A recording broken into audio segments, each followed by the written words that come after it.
अंधों की सूची। एक बार बादशाह अकबर ने बीरबल को राज्य के अंधों की सूची लाने का आदेश दिया। एक दिन में यह कार्य असंभव था, इसलिए बीरबल ने अकबर से 1 सप्ताह का समय मांग लिया। अगले दिन बीरबल दरबार में उपस्थित नहीं हुआ। वह एक थैला लेकर नगर के हाट बाजार में गया और बीचों बीच एक स्थान पर बैठ गया। फिर उसने अपने थैले से जूता निकाला और उसे सिलने लगा। आते जाते लोगों ने जब बीरबल को जूता सिलते हुए देखा तो हैरत में पड़ गए। बादशाह अकबर के सलाहकार और राज्य के सबसे बड़े विद्वान व्यक्ति के बीच बाजार बैठकर जूते सिलने की बात किसी के गले नहीं उतर रही थी। कई लोगों से रहा नहीं गया और वे बीरबल से पूछ ही बैठे, महाशय, ये आप क्या कर रहे हैं?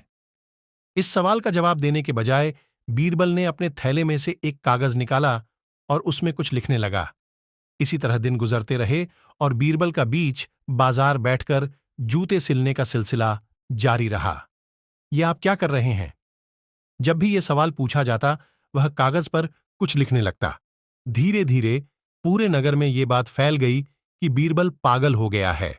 एक दिन बादशाह अकबर का काफिला उसी बाजार से निकला।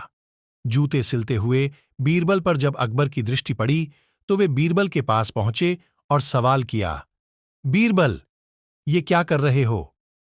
बीरबल अकबर के सवाल का जवाब देने के बजाय कागज पर कुछ लिखने लगा। ये देख अकबर नाराज हो गए और अपने सैनिकों से बोले, बीरबल को पकड़कर दरबार में ले चलो। दरबार में सैनिकों ने बीरबल को अकबर के सामने पेश किया। अकबर बीरबल से बोले, पूरे नगर में ये बात फैली हुई है कि तुम पागल हो गए हो। आज तो हमने भी देख दिया, क्या हो गया है तुम्हें? जवाब में बीरबल ने एक सूची अकबर की ओर बढ़ा दी। अकबर हैरत से उस सूची को देखने लगे। तब बीरबल बोला, जहांपनाह, आपके आदेश अनुसार राज्य के अंधों की सूची तैयार है। आज हफ्ते का आखिरी दिन है और मैंने अपना काम पूरा कर लिया है। सूची काफी लंबी थी। अकबर सूची लेकर उसमें लिखे नाम पढ़ने लगे। पढ़ते पढ़ते जब वे सूची के अंत में पहुंचे तो वहां अपना नाम लिखा हुआ पाया। फिर क्या, वे बौखला गए। बीरबल, तुम्हारी जरूरत कैसे हुई हमारा नाम इस सूची में डालने की?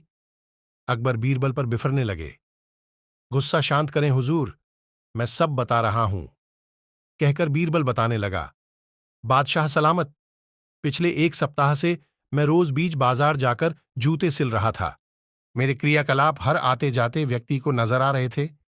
तिस पर भी वे आकर मुझसे पूछते कि मैं क्या कर रहा हूं, और मैं उनका नाम अंधों की सूची में डाल देता।